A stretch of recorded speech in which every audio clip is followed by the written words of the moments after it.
The piece I'm addressing here is from a website called r4h.com, as in reasonforhope.com. It's an apologist website on which you can book one of the organization's 2 speakers.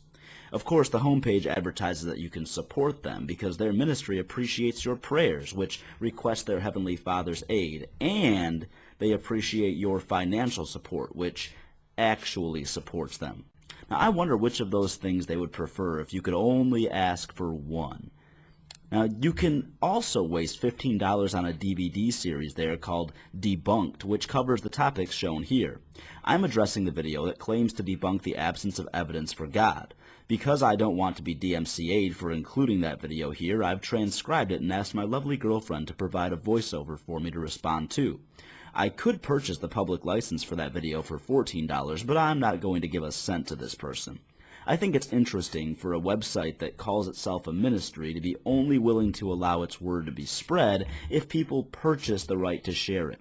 You'd think an actual ministry would want to spread the word to any and all, not just make some money off those who already believe it.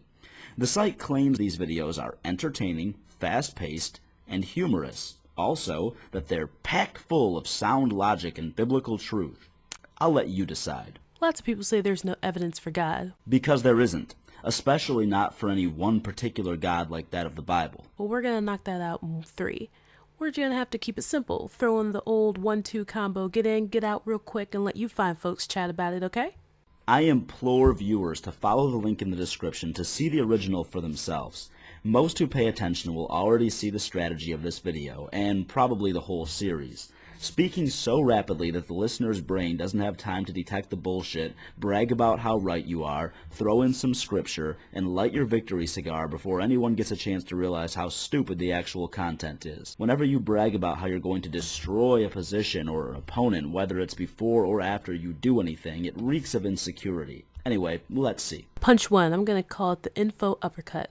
When's the last time you walked into a library and asked, hey, where are all the books that have been written by mindless products of natural laws? The librarian would probably laugh at you and tell you that no such books exist. They don't exist because they can't exist. Why not? Because first of all, it's just common sense. It's just common sense is not a reason. Common sense is a figure of speech for what would appear to be obvious to most who think about something. It has no objective grounds in the field of logic which we were promised, so including it only pads your video with a pseudo-point in your favor, which you give to your audience quickly in the hope that they'll swallow it before they have time to think about it.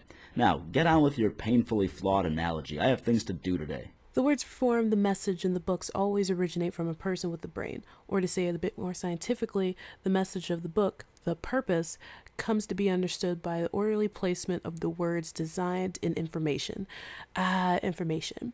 Now, anytime we find info, these basic laws always apply. I can't help but notice that you never cite a source for these laws.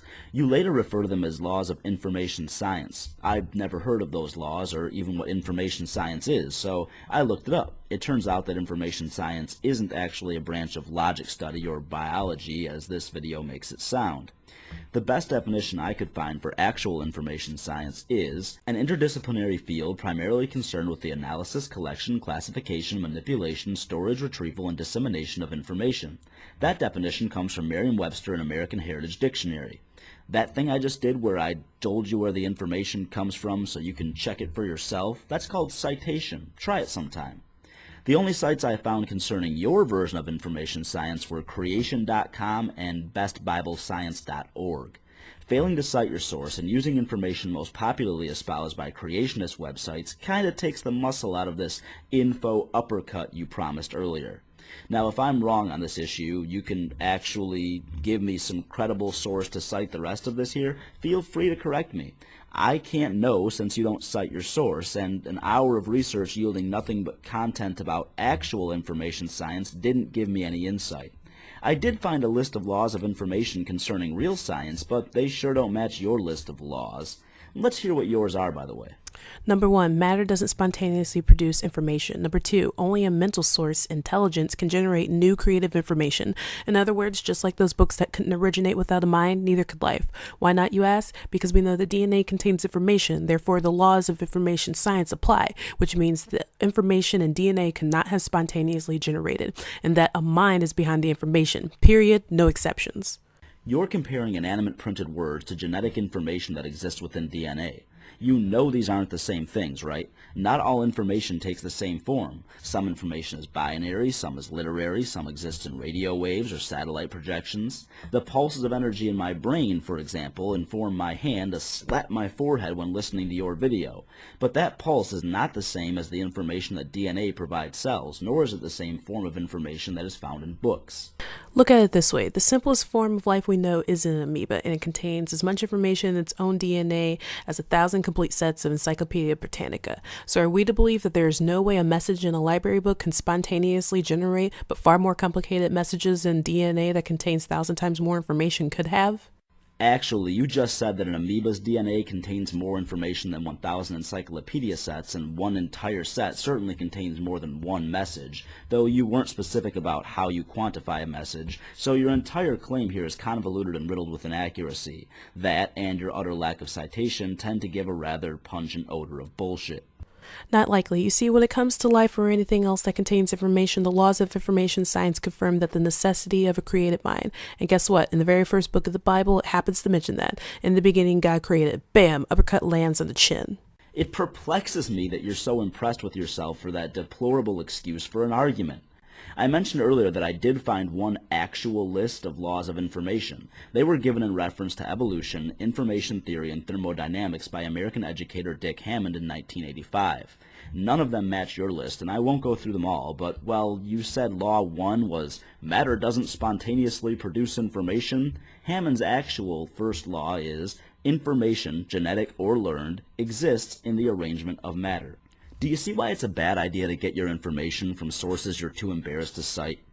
Also, acting as though the Bible claiming God created means you've dropped some profound knowledge bomb is just the swirl of whipped cream on top of the ignorance and arrogance milkshake you've so eloquently blended up here. I wonder if any other creation myth claims to have had a fictional cause responsible for creating. Oh yeah, all of them, ever. Oh wait, I forgot to react to your brutal info uppercut.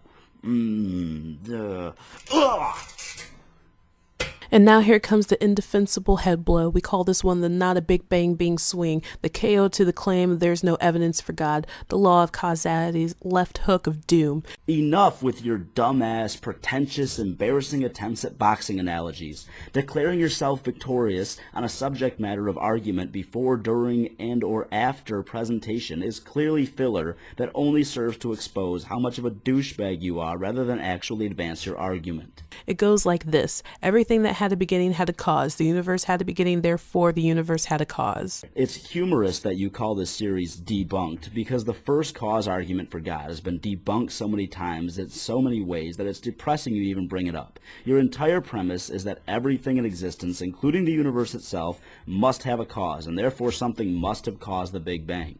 Your first problem is the concept that you can use your God to fill in the first cause. Without any explanation, you've taken a fictional character, exempted him from the very law your point is contingent upon, and patted yourself on the back for having arrived at a triumphant conclusion that satisfies your desire for the evidence in that character. You failed to address the infinite regress that you've created, and in doing so, you failed to produce a meaningful argument.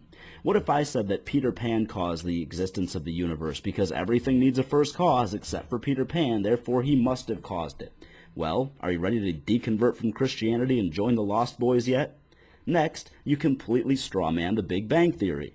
Either something caused the universe to come into existence or nothing caused. I may not be the smartest girl behind the telescope, but honest, practical, everyday thinking is going to lead me to the former. You have to work pretty hard to conjure up a way that nothing did it. You see, it's pretty improbable, nay, impossible to account for design information and the causing the universe just to explode from nothing. Smack. While we're on the topic, where did the matter come from that exploded? Are we really to believe that there's nothing and then it exploded and now the exploded nothing is something and we just happen to be smart enough to discover and understand the very laws that prove the opposite? And if there is a general understanding of the laws and cause and effect is true, how can the matter come from a lesser cause like nothing? I find it interesting that you're happy to make up laws like your false set of information science ones, but ignore things like what the Big Bang Theory actually states, the father of which was a Catholic, by the way, or the law of conservation of mass discovered in the 18th century. It states that matter cannot be created nor destroyed. The Big Bang Theory does not propose the origin of the beginning of all time and existence in matter. It explains the beginning of the universe as we know it.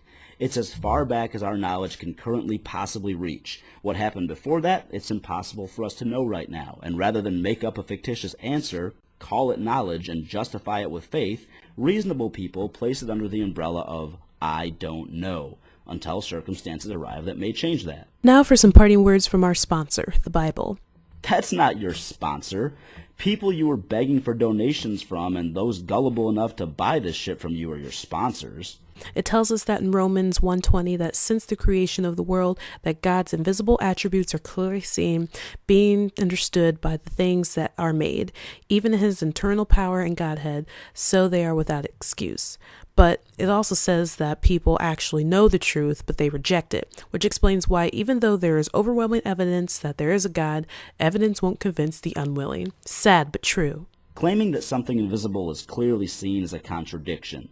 Atheists don't know that God is real but reject him any more than you would actually believe and reject Bigfoot if I wrote a book about him, then claimed all people really know that Sasquatch is real but reject him.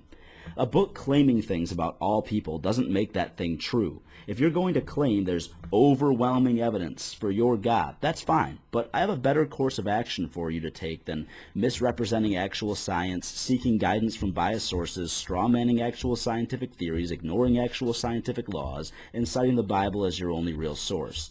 Maybe you should try, I don't know, showing us the evidence.